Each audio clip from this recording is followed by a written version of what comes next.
I believe, is by raising the personal tax exemption to meet the exact same amount as being brought in by carbon tax. Thank you.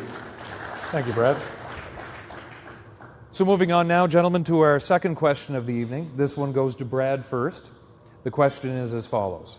Will the government you lead establish a long-term in-residence rehabilitation facility for the treatment of opioid and other addictions in our province? Brad, 2 minutes. Well, thank you. So, of course, mental health and addictions is a big problem in our province. And it's something that I've done my research on and I've talked to the experts about. And when I talk to them, they say that when it comes to withdrawal, especially from opioids and well, any kind of addiction, you do need to be monitored by healthcare professionals in an addictions treatment facility, but the rehabilitation times are really different from person to person. And for those that require long-term in-residence rehabilitation, I mean, my government will partner with and will support those individuals who are taking that step as in being self-reliant and pushing things, places like Lennon Recovery House and the great work they're doing.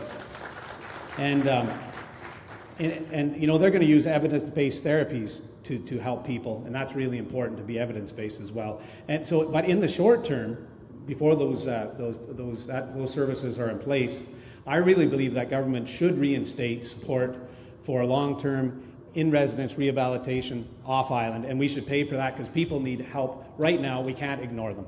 Thank you. Thank you, Brad. James, 2 minutes. Oh, wow. 2 minutes is not near enough to talk about this extremely important issue here in PEI. I mean, if you turn to your neighbor sitting in this room tonight and ask them if they've been touched by this incredible issue, I'm sure that you would have a hard time finding someone in the room that's not been touched by this. I announced actually in Bloomfield last week my intention as the next leader of the Progressive Conservative Party of PEI and the next Premier of PEI that I will put a facility in Western Prince for addictions.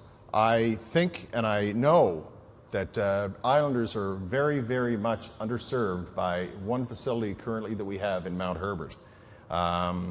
I find it very disparaging that I'm contacted by individuals every other day that have a loved one that's looking for help.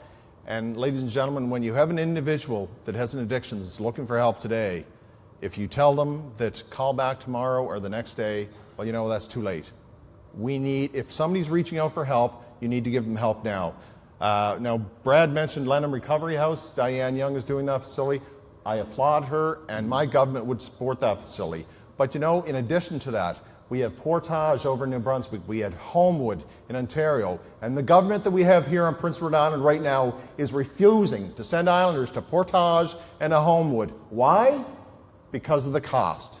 And ladies and gentlemen, when those individuals go to those great facilities and they come back, there is failure. Why is there failure? Because there's no follow-up and there's no aftercare programs here on PEI, and that's what we need. We need aftercare and we need support. Thank you. Thank you, James. Brad, a further minute.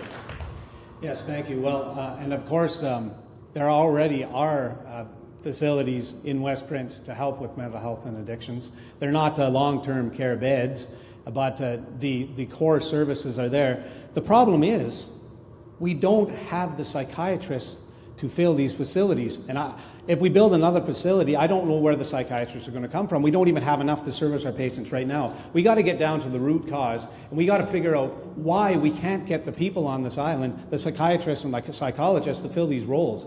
And what I'm hearing is when an off-island psychiatrist calls their network and says, so I hear there's a position on PEI, should I go? They're saying, whatever you do, don't go work on PEI. So we have to stop at the top, and I think we really need to review what is happening within management of mental health and addictions and figure out why we can't recruit the psychiatrists we need here on the island. Thank you, Brad. James, a further minute. Thank you very much. Well, standing here in the first part of that rebuttal, I actually thought that Rob Henderson or Doug Curry was standing beside me when he said that, you know, we already have the resources, we already have the services in Western Prince. Well, you know what the problem is? those clinics, when an individual, when an islander identifies or goes to those facilities and there's told that there's a 6-month wait list to see a psychologist or a psychiatrist, that is wrong. So they can say we have those facilities, but ladies and gentlemen, we do not. Where are you going to get the resources? That's what I want to know. Where are you going to find them? The resources are there. The resources are there. If we have a government that's in place that's willing to engage the proper individuals to treat islanders, the resources are there. And if you want to spend a day on the road with me, I will take you down the street and I will introduce you to people that are willing to help individuals. We have to fix the root problem. We have to find a psychiatrist, and we have to figure out why they're not coming to the island. That's what we need to do. Thank you, gentlemen. Psychiatrist that earns $1 million a year is not the only answer. Moving on to our third question, gentlemen. We're sort of shifting up gears here a little bit.